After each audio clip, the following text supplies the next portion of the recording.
Ousmane Dembélé a senti une gêne ce soir pendant l'entraînement du Paris Saint-Germain. Ce soir, le Paris Saint-Germain est à Monaco pour y effectuer son dernier entraînement avant le match de demain en Ligue des Champions. C'est d'ailleurs João Neves qui a accompagné Luis Enrique en conférence de presse et le milieu de terrain portugais a rassuré, expliquant, comme je vous l'avais dit dans ma précédente vidéo, qu'il n'était absolument pas blessé et qu'il se sentait à 100%. Il est également revenu sur les propos d'Ousmane Dembélé après le match face à Rennes qui avait tiré la sonnette d'alarme sur l'individualisme de certains joueurs qui prennent beaucoup trop de place lors de certains matchs du Paris Saint-Germain. João Neves a tout simplement expliqué qu'Ousmane Dembélé voulait le meilleur pour le Paris Saint-Germain et voulait simplement que l'unité qui habitait le Paris Saint-Germain la saison dernière soit la même qui habite le PSG aujourd'hui, que tout allait bien dans le vestiaire et qu'il n'y avait absolument aucun problème entre les joueurs. Luis Enrique, quant à lui, a complètement balayé d'un revers d'une main cette histoire, expliquant que tout ça était déjà derrière eux et que tout le monde était désormais focus sur le match de demain. Mais concernant le ballon d'or du Paris Saint-Germain, eh bien, il semblerait qu'il aurait senti une petite gêne au moment du tout premier échauffement des Parisiens quand ils sont rentrés sur la pelouse de Louis II. Et après plusieurs accélérations et plusieurs tentatives, Ousmane Dembélé s'est testé, il n'a plus ressenti de gêne, il a eu de très bonnes sensations et donc il ne devrait pas y avoir de problème et il ne devrait pas être gêné pour jouer face à la SM Monaco demain. Il y en a, je crois, vous faites exprès. Je crois même d'ailleurs que ce sont pas des supporters du Paris Saint-Germain parce que c'est pas possible de se comporter comme ça. Je rentre chez moi, mais qu'est-ce que je vois? Désiré Doué se fait insulter par des mecs de la communauté Paris Saint-Germain. Des mecs qui lui demandent carrément de quitter le club parce que, encore une fois, on le répète et on le répète depuis des mois, l'attitude de Désiré Doué est un peu bancale au Paris Saint-Germain. Sauf que le plan n'a jamais été de le faire partir. Le but est de lui mettre un peu de plomb dans la tête et c'est normal, c'est un jeune joueur de 20 ans qui vient de remporter le Golden Boy et qui vient d'ailleurs également de remporter le Golden Globe du meilleur jeune joueur. Il a également remporté le titre du meilleur jeune joueur de la Ligue des Champions et c'est pas seulement sur un match que tu gagnes ce trophée. Donc encore une fois, ça c'est pour les haters qui nous expliquent qu'on l'a trop valorisé parce qu'il a mis un doublé en finale de la Ligue des Champions. Ça n'a aucun rapport. Désiré Doué, il a eu une progression constante tout au long de la saison 2024-2025. Le potentiel chez lui, il est infini. Il faut simplement lui mettre un peu de plomb dans la tête, comme chez la plupart des joueurs de 20 ans. Donc le but est de le faire progresser, mais à aucun moment le but est de lui envoyer de la haine gratuitement et de faire en sorte de le dégoûter du Paris Saint-Germain ou qu'il quitte le PSG, comme j'ai pu le voir. Et vraiment, je soupçonne des mecs de créer des faux comptes parce que rien que dans mes commentaires, j'ai vu plein de Barcelonais et plein de Madrilènes nous expliquer que si on n'en veut pas, eh ben il ferait mieux de signer dans l'un de ces deux clubs. Sauf que, on le répète, on n'a rien contre Désiré Doué, c'est le contraire. Ce qu'on veut, c'est qu'il ne devienne pas un joueur trop individualiste parce qu'il a la qualité technique pour le devenir. On veut qu'il reste celui qu'il était la saison dernière, c'est-à-dire un joueur qui nous a procuré beaucoup de joie, mais qui jouait aussi beaucoup avec ses partenaires parce qu'il était tellement content d'être là, qu'il cherchait pas à tirer la couverture sur lui. Alors que sur ce début de saison, le changement, on l'a vu. Nous, on veut simplement récupérer le joueur qu'on a porté, justement, qu'on a eu raison de porter, justement. Mais il est hors de question de vouloir s'en séparer, il est hors de question de vouloir le dégoûter et qu'il parte du Paris Saint-Germain. Vous avez encore une fois rien compris. Déjà, quel sera le milieu de terrain du Paris Saint-Germain qui sera aligné pour affronter Monaco le 17 février prochain lors du premier match des barrages de la Ligue des Champions? Puisqu'avec les deux nouveaux forfaits de Seny Mayulu qui n'arrivent toujours pas à revenir dans le groupe et celui confirmé de Fabien Ruiz qui lui aussi n'arrive toujours pas à consolider son genou pour la seconde partie de saison, eh bien le Paris Saint-Germain n'a donc plus vraiment d'option pour son milieu. Ce sera Vitinha accompagné de João Neves qui est sorti sur blessure face au Stade Rennais mais qui en réalité simulait une blessure à l'épaule car il avait perdu son duel. Et bien sûr, le retour de Warren Zaïre-Emery à ce poste qui devrait laisser le couloir droit à Hakimi. Ce qui veut donc dire que sauf catastrophe, on devrait assister aux premières minutes de draw en Ligue des Champions avec le Paris Saint-Germain. Il y a très peu de chances que le jeune milieu de terrain de 18 ans soit titulaire dans un tel match. Par contre, oui, comme face au Stade Rennais où il est rentré à la 65e, il y a moyen qu'il gagne un peu plus de temps de jeu de prévu puisque sans Seny Mayulu et sans Fabien Ruiz, Luis Enrique se retrouve démuni. Potentiellement, et je pense que ça lui ferait beaucoup de bien, si Désiré Doué se retrouverait titulaire dans un tel match, je pense que ce serait bien de le remettre dans le milieu de terrain, histoire de l'éloigner un petit peu du but, ce qui va donc un petit peu moins l'obséder dans une position qui va l'obliger à se reconnecter avec ses partenaires. D'ailleurs, c'était le plan initial du Paris Saint-Germain en début de saison, faire en sorte de recentrer Désiré Doué, mais avec sa longue blessure qu'il a éloigné des terrains pendant 2 mois,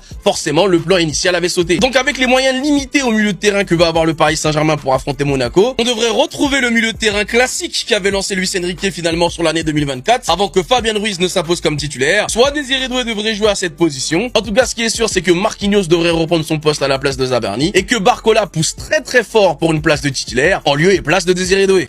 Voilà, on n'a que des bonnes nouvelles. Le Paris Saint-Germain joue demain son premier match de barrage en Ligue des Champions contre Monaco et on a fait le plein de bonnes nouvelles. Pour commencer, on a appris dans la soirée que Ousmane Dembélé avait une petite gêne à la jambe et qu'il était incertain pour le match contre Monaco. Cependant, quelques heures après, tout ça a été démenti et au final, on a appris qu'Ousmane Dembélé avait bel et bien fini sa séance comme il se doit et qu'il se sentait bien. Aussi, c'est très important de le mentionner, João Neves a tenu à remettre les choses à plat. Il a évoqué la déclaration d'Ousmane Dembélé Est-ce que ça avait fait comme impact sur le groupe? Je pense que Ousmane veut surtout renforcer ce que nous faisions la saison dernière.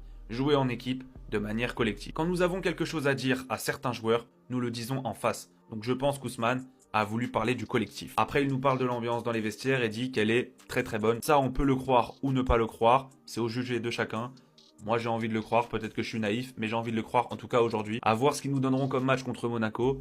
Si les actes sont joints à la parole, bah c'est magnifique. Maintenant, on attend de voir ça sur le terrain parce que pour l'instant, c'est pas fameux. Mais en attendant, allez Paris. Point positif pour le PSG avant Monaco. Parce que oui, on dirait pas, mais il y en a plein. Déjà, pour commencer, une chose simple et basique, les joueurs du PSG se sont parlé. Alors oui, c'est peut-être pas la meilleure des manières, mais ils l'ont fait. Ils se sont parlé, ils se sont exprimés. Certains peuvent dire que c'est forcément une mauvaise chose et une mauvaise nouvelle de voir les joueurs parler comme ça après un match. On peut aussi se dire que ça peut être bénéfique et éviter les non-dits. Les joueurs se disent les choses, les joueurs expriment leur ressenti, leur frustration et ça peut peut-être aider le Paris Saint-Germain à avancer, à voir les mots du Paris Saint-Germain ensemble et les soigner. Et dans ce genre de cas, c'est soit tout l'un, soit tout l'autre. Soit ça explose le groupe et c'est limite terminé, soit ça tire le PSG dans le bon sens et ils commencent à comprendre ce qu'ils doivent faire, jouer tous ensemble pour le PSG. La deuxième bonne nouvelle et pas des moindres, c'est qu'on joue un match de barrage contre Monaco. Alors oui, les fans de Monaco, ça va les faire chier que je dise ça, mais c'est la réalité. Monaco, même s'ils vont mieux en ce moment,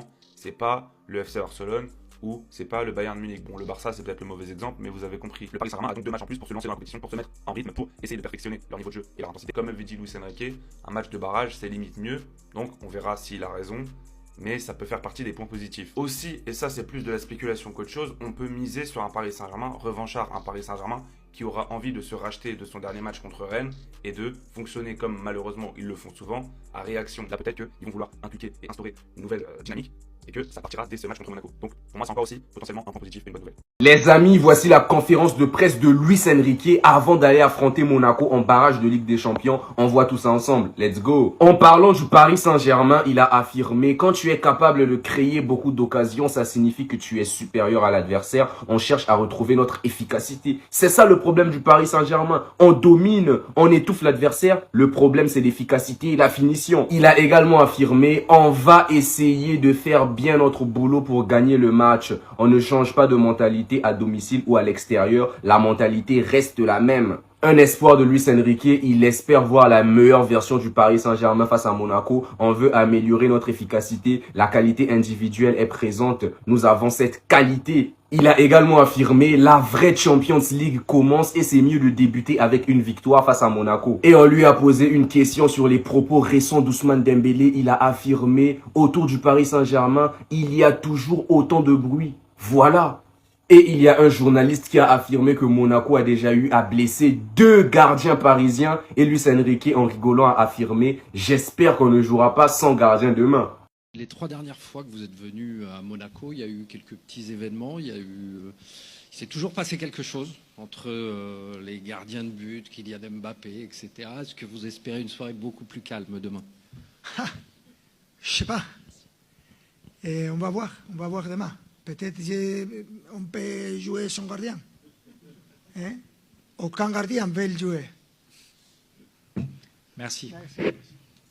Différence entre le PSG en Ligue 1 et en Ligue des Champions demain, vous allez tous nous lécher, tous. Monaco, vous nous avez baisé 2 gardiens, semelle, chaussures de sécurité sur la tempe de Gianluigi Donnarumma, il a pas pris de carton rouge. Deuxième gardien baisé cette saison, Paris-Monaco, Lamine Camara qui bousille le tibia de Lucas Chevalier qui s'en sort indemne et c'est un miracle. Il faut une armure pour jouer Monaco, c'est ça la réalité? En l'espace de 3 semaines, ils vont nous voir une fois mardi, 2 fois le 25 et 3 fois le 6 mars. 3 confrontations contre la même équipe. Vous savez, il y a beaucoup de gens qui me demandent qu'est-ce qui va pas dans le PSG actuel. Je vous montre l'image. Fabien Ruiz, depuis son absence, il y a un problème au milieu de terrain. Vous vous rendez pas compte à quel point il est important. Pour demain, ça sera le maillot domicile et j'espère qu'il y aura le badge. Le badge en Ligue 1, on l'a jamais. J'aimerais savoir pourquoi. On l'a gagné, non? Neves qui calme un petit peu les ardeurs. Il y a une bonne ambiance dans le vestiaire. On est motivé. On a hâte de jouer dans cette compétition, jouer notre équipe de Ligue 1, ils nous connaissent et nous on les connaît aussi. Ce serait important d'avoir de nombreux supporters derrière nous dans le stade.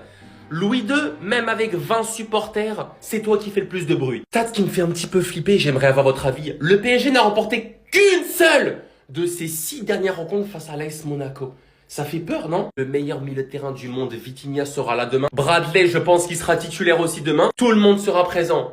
Tout le monde. Sauf Lara Fabian et Quentin Jantou. Et du côté de Monaco, Akliouche, Lamine Camara et Ansu Fati sont incertains pour Monaco PSG. On se rappelle qu'au match aller, le match qu'on a perdu contre Monaco, à Cliouche, il nous avait fait du mal. Donc encore une fois, c'était la Ligue 1 et demain, c'est la Ligue des Champions. Et vous allez encore réapprendre que le PSG en Ligue 1, surtout avant et après des grandes échéances, et le PSG en Ligue des Champions, ce n'est pas la même équipe. On est méchant en Ligue des Champions, on ne calcule pas. On a reçu un peu plus tôt dans la soirée une info de Loïc Tanzi où il disait qu'Ousmane Dembélé avait une petite gêne au mollet avant l'entraînement du jour du Paris Saint-Germain à un jour de Monaco PSG, 16e de finale de Champions League. Voilà les gars, plus peur que de mal. Au final, il s'est entraîné comme il se doit et on est rassuré. Normalement, il devrait être titulaire demain sur le front de l'attaque du Paris Saint-Germain. Ensuite, les frérots, il y a eu la conférence de presse où Luis Enrique et João Neves sont revenus sur les derniers jours du Paris Saint-Germain, sur la défaite, les déclarations des joueurs. Et les gars, comme on vous a dit, le vestiaire, tout va bien, le groupe vit bien. Ils ont discuté, ils se sont dit les choses, c'est des jeunes joueurs, voilà, ils n'ont pas besoin de trop parler. Et les gars, je sais qu'ils sont opérationnels contre Monaco. On a la compo probable de demain aussi. On partirait sur Safonov, Hakimi, Marquinhos, Pacho, Nuno Mendes, Vitinha, João Neves, Zaïre Emery, Barcola, Dembélé, Kvaratskhelia. Voilà les frérots, on sait que João Neves, en conférence de presse, il nous a dit que tout allait bien, que voilà, il n'était pas blessé, il était à 100%. Du coup les gars, on est prêts pour demain. Ça va être un match incroyable. Avant le match, les gars, contre l'AS Monaco demain soir pour le Paris Saint-Germain. Donc Nuno Mendes, il devra faire attention parce que s'il prend carton jaune demain, les gars, il sera suspendu pour le match retour, bien sûr, en Parc des Princes mercredi prochain. Donc du côté de Monaco, Thilo Kehrer, Lamine Camara et Golovin risquent d'être absents au retour en cas de carton jaune demain. À noter, les gars, que les cartons jaunes seront remis à 0 à l'issue des barrages. Concernant le groupe, il vient d'être dévoilé par Luis Enrique, donc à noter quelques absences. Fabien Ruiz, les gars, est officiellement forfait pour le match. À noter que Maïlu est également forfait. Et Quentin Jantou, sinon c'est le groupe au complet, bien sûr, pour affronter cette équipe de Monaco demain soir. Concernant la conférence de presse qui aura lieu tout à l'heure à 17h15, donc ça sera Luis Enrique avec un joueur, et le joueur est João Neves. A noter que le Paris Saint-Germain demain soir jouera avec son maillot domicile avec le patch de vainqueur de la FIFA Intercontinental Cup. Et à noter les gars que cette rencontre, il y aura plus de 1000 supporters du PSG qui sont attendus demain au Stade Louis II, bien sûr, pour soutenir l'équipe parisienne. A noter que le match est classé niveau 2/5 par la division nationale de lutte contre le hooliganisme avec un dispositif renforcé autour du stade à Louis II en raison d'un risque lié à une possible présence de supporters marseillais dans le secteur.